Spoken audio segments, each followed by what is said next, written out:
आज का टॉपिक है दहेज की समस्या यानी दहेज प्रथा। तो दहेज प्रथा क्या होती है? The part third paper second सामाजिक समस्याएं। और सामाजिक समस्याओं में आज पढ़ रहे हैं अपन दहेज प्रथा की समस्या।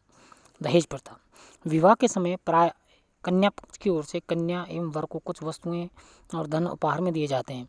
ऐसे धन या उपहार को दहेज कहा जाता है। दहेज में ये धन उपहार कन्या पक्ष द्वारा अपनी इच्छा से दिया जाता है।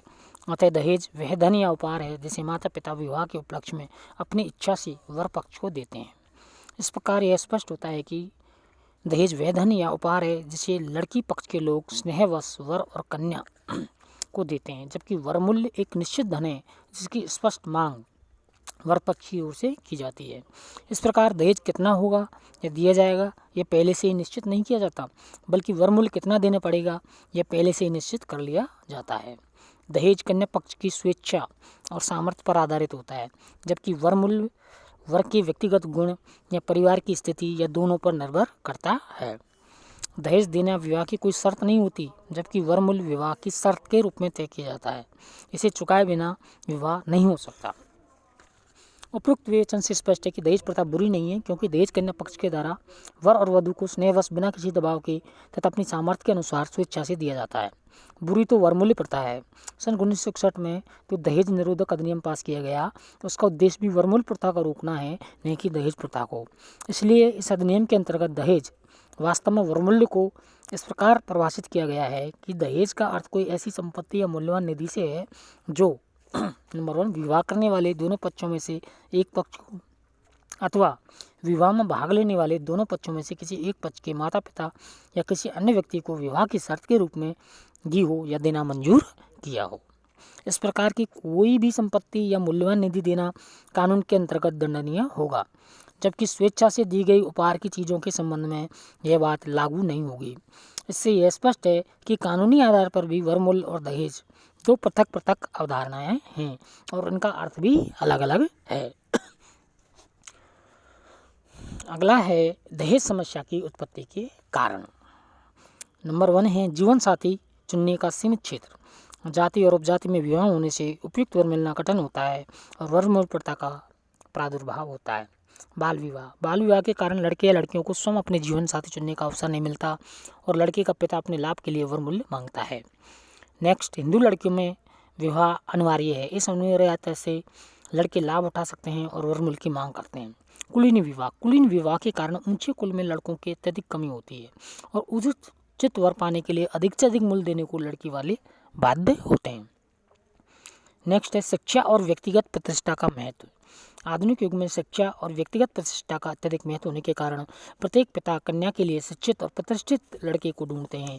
इनकी संख्या अधिक न होने के कारण इनका महत्व बढ़ता जाता है। नेक्स्ट है धन का महत्व। धन का महत्व भी आज के समाज में बहुत अधिक है। धन के आधार पर आज योग्य वरों को खरीदने का प्रयत्न किया जाता है। नेक्स्ट है यातायात के साधनों में उन्नति।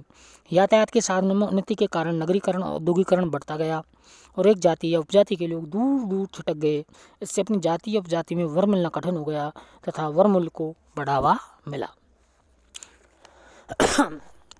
इसी में अब देखते हैं कि दहेज समस्या से क्या हानियां हैं। तो जैसे शिशु हत्या, जब दहेज प्रथा अत्यधिक गंभीर रूप धारण कर लेती है तो बहुधा अनेक माता पिता लड़की को पैदा होते ही मार डालते हैं। राजस्थान में इस प्रकार की हत्या को कानून द्वारा रोकना पड़ा था। नेक्स्ट है आत्महत्या। आज शिशु हत्या का दूसरा रूप यह है कि लड़कियां अपने माता पिता के दुर्व्यवहार या तानों से परेशान होकर या उन्हें योग्य वर की तलाश में दर ठोकरें खाते देखकर आत्महत्या को आत्मरक्षा के साधन के रूप में चुन लेती हैं। बंगाल में एक साल में 7-8 ऐसी आत्महत्याएं हो जाती हैं। नेक्स्ट है ऋणग्रस्तता। वर पक्ष की बढ़ती हुई मांगों को पूरा करने के लिए लड़की के माता पिता महाजन से ऋण लेते हैं अथवा अपनी संपत्ति को बेचते या गिरवी रखते हैं। इस कारण अनेक परिवार आजीवन ऋणी बने रहते हैं। नेक्स्ट है बेमेल विवाह। दहेज की मांग को पूरा न कर सकने पर योग्य वर नहीं मिल पाता और प्राय कन्या के माता पिता बेमेल विवाह करने पर तैयार हो जाते हैं। बंगाल, बिहार तथा उत्तर प्रदेश के पूर्वी भागों में ऐसे बेमेल विवाह के अनेक उदाहरण पाए जाते हैं। नेक्स्ट है कन्याओं का दुखद वैवाहिक जीवन। तय किए गए वरमूल्य को न देने पर वर पक्ष वधु को प्रतिशोध का शिकार बना लेते हैं और उसकी दुर्दशा की सीमा नहीं रहती।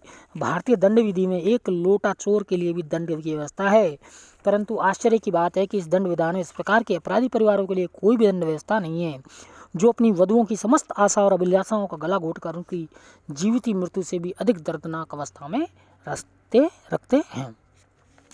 दो परिवारों में तनाव। दहेज को लेकर वधु पर अत्याचार होते हैं और उसकी प्रतिक्रिया स्वरूप दो परिवारों में तनाव हो जाता है। कभी कभी यह तनाव बढ़ते बढ़ते शत्रुता की सीमा तक पहुंच जाता है और वर वधु का वैवाहिक जीवन भी उस दूषित वातावरण में विस्मय हो जाता है। नेक्स्ट है दहेज प्रथा के लाभ। बाल विवाह पर रोक। अत्यधिक दहेज के कारण अनेक व्यक्ति अपनी कन्या का विवाह जल्दी नहीं कर पाते, इससे बाल विवाह को अत्यधिक प्रोत्साहन नहीं मिल पाता है। महिला शिक्षा। अधिक दहेज के कारण जब लड़कियों का विवाह जल्दी नहीं हो पाता तो लड़कियों को शिक्षा प्राप्त करने का और इससे आगे चलकर अपने व्यक्तित्व के विकास का अवसर मिल जाता है। लोग लड़कियों को इसलिए पढ़ाते हैं कि शिक्षित लड़कियों के लिए कम वरमूल्य देना पड़ेगा। Thank you.